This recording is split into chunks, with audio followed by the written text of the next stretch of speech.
So I'm just going to briefly explain what I'm saying here. The audio wasn't too great in the actual video because of the camera I was using and the case. So basically today I'm going to be doing a review of the S9 Plus and showing you 5 tips on how to actually use the device. So I'm just briefly talking here about showing you my PC setup, which I do not get to because, again, it's because of the audio, and it was a little bit bad, so I'm not going to show that, and maybe another time. But without further ado, we'll get into the first part of our video. Okay, so guys, I think it's good to point out before I actually start the review that it's being filmed with the Queso action camera, which is basically, if you ever heard of the GoPro, anything like that, it's similar to that. It's 4K quality. Of course, it isn't going to be that like that right now because it's 60 frames per second. Second set right now. It's more meant for action, so the quality shouldn't be great. In this case scenario, it could be great, but I'm not going to change the setting just for this. So yeah, that's just something I wanted to point out. I'll actually show you the action camera on my phone. So as you can see, this is the camera. There's the back there. There's a charging port. There are SD cards. Just little options on the side there. Power, record. It's 4K quality again. 60 frames per second. Not set. It's 6 frames per second right now because it's 1080p. A little bit less quality, but who needs 4K in this scenario anyway? It doesn't really matter too much. Now, you might be wondering how I actually filmed that. Well, it's because I got this. It's basically a camera stand. You can convert into a phone stand actually. So we're looking for something like that. Just go over here. This thing right here, it can convert into a phone stand. Of course, I can't show you right now because I'm filming with my phone. But yeah, it can convert into a phone stand, so it's pretty cool. You just attach it onto there. And yeah, without further ado, we'll get into the phone. Guys, so number one is the always on display features. So as you might see in many Samsung phones, there is the always on display features. Now, what you need to do to enable this is just first unlock your phone. So take this away for a second, boom.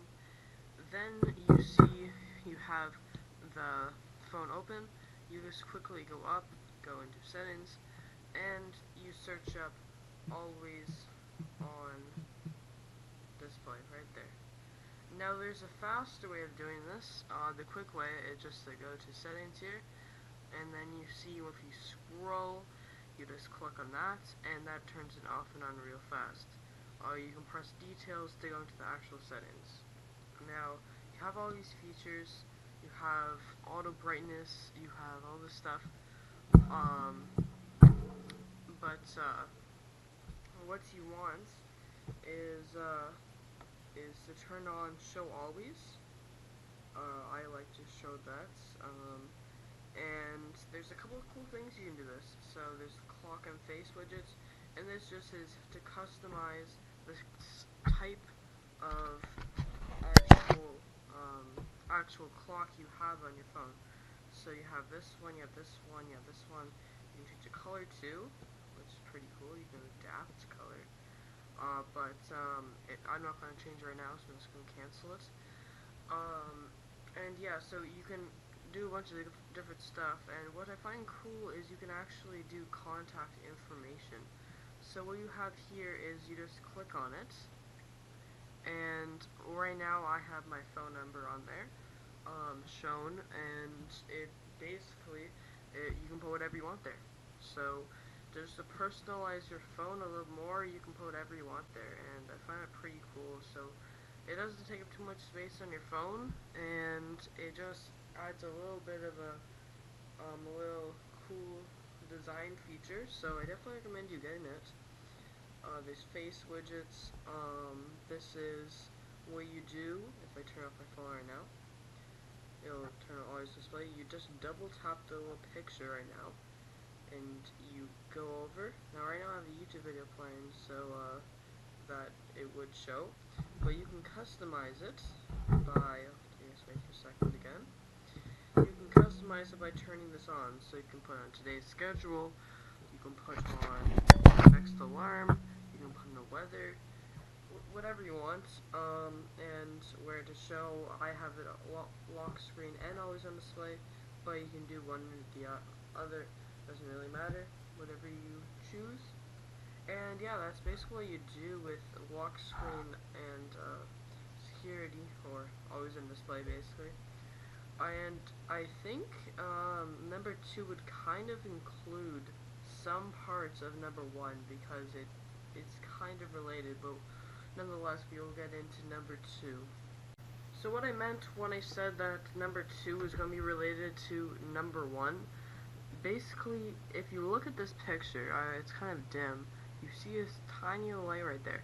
Now that is a shooting star. Now why would a shooting star have anything to do with what I'm telling you about these tips? Well, it's because number 2 is Samsung themes.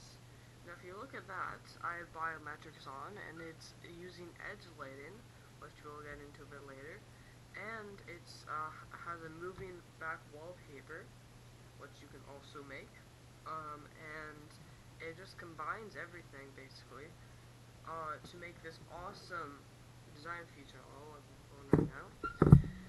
Now it turns everything into a dark theme, but also helps with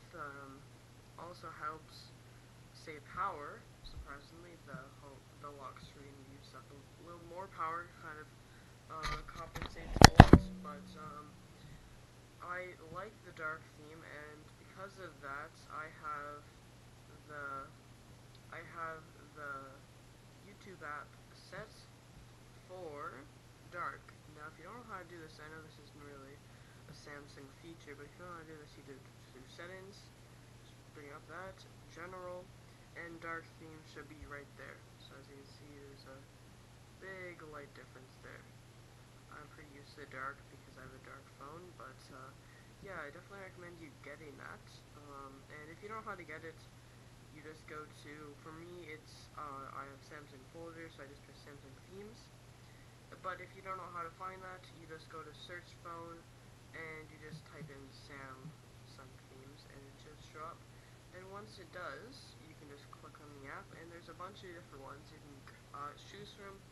I personally prefer the darker themed ones. They do cost a little more, about $2, but it's not a very big price to pay for what you're getting, especially today having a phone for over the course of 2 years or even more than that.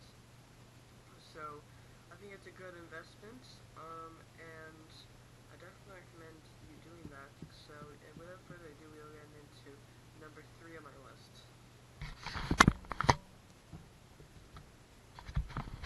Number 3 is the Edge screen. Now I know the Edge is a staple of all Samsung phones. So basically what you do is it should be enabled once you get out of the box, and you just swipe the screen, and for me it's placed beside the power button because it's easy to find, and you have an option of all these different Edge screens. Now to change it, you just go to there, you just press Edge, you see that 3 bars right there, you can see it on your phone. You press that and you could see the options of all your Edge screens, but to actually add Edge screens, you need to press that little settings icon in the bottom left corner, and then you have an option of all these pre-built and Edge screens, and you just choose from them. Personally, I have Apps Edge, People's Edge, Weather, Data Usage, Smart Select, and the Calculator panel, which is school and contacting, social media, a couple of those things, just whatever you prefer. If you want something different from what is pre-built in, you just go to that little dot, 3 dots in the upper right corner of your screen, and once you click on that, you should see an option to press download, and once you press download, you can look through you can look through a bunch of different Edge panels. Some of them are paid, some of them are free, but there's options to go through what you're looking for. mine is personally free, but I have some paid things too, so whatever you prefer. And I find it very useful because you can be on any app and just go to a different app, go to call one of your friends, see how much data you're using, whatever you want to use it for. I find it very useful. So I definitely recommend you doing that. And without further ado, we'll get into number 4 on our list. Number 4 is Bixby. Yes, I know, Bixby isn't the very beloved voice assistant there is. There is some controversy going around over here. Not many people like Bixby, so I'm just going to show you how to actually disable Bixby. So this is the Bixby key. You just press disable, and that basically turns off the Bixby key because there's a whole button to use the Bixby, which I find kind of ridiculous considering like it was a voice assistant. It's not like built into the device. So I personally like Bixby. I find the button to be a little bit weird. Still, I kind of like the button. I don't always want to say, hey Bixby, every time I want to activate it. But if you want to actually disable the voice of Bixby, all you need to do is go to voice apps. One second guys. I think it's settings. Yes, right here. So voice, and then you just press off or on. For me, it is, I think it was on before, but I'm going to turn it off because I want the camera settings to be on, and that's another issue with it. If you have Bixby on, you can't go to camera and have the voice activated responses on, which I've tested before. So that's a disadvantage using Bixby voice, which is why I usually have Bixby on just for the button. But to actually use her, I know it might get kind of confusing because for a long time I thought Bixby wasn't working. Because what happens if you just tap it, it basically picks up on some stuff, but you have to keep on holding this. You have to keep on holding this button to actually activate Bixby, which I'll show right now. Okay guys, I figured out the problem. I'm kind of stupid for doing that. So actually, I forget what I take back what I said.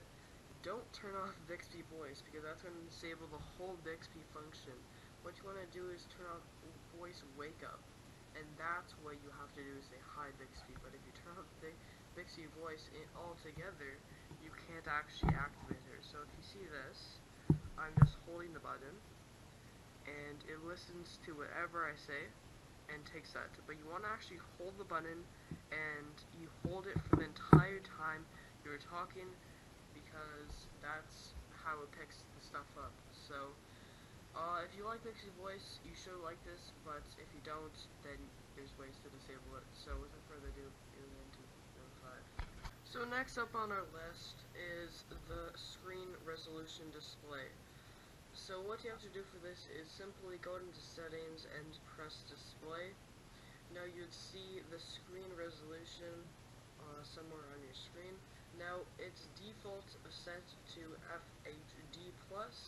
Now, to get the maximum effort out of your screen, you just put that bar all the way up to max to basically be able to view on any YouTube video 144p, as you can see right there.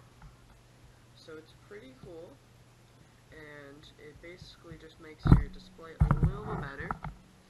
So I definitely recommend you doing that. And I think that basically wraps up our list. So hope you guys enjoyed this video. I know it's a little bit different than my usual videos. I'm just going to add a little bit at the end because I cut it off. But just subscribe to my channel if you like these kinds of videos. I know it's a little bit different than my usual videos, but I'll try to fit in a little more of these types of videos. And yeah, so just subscribe and like the video if you enjoy this. And yeah, stay tuned for more, guys.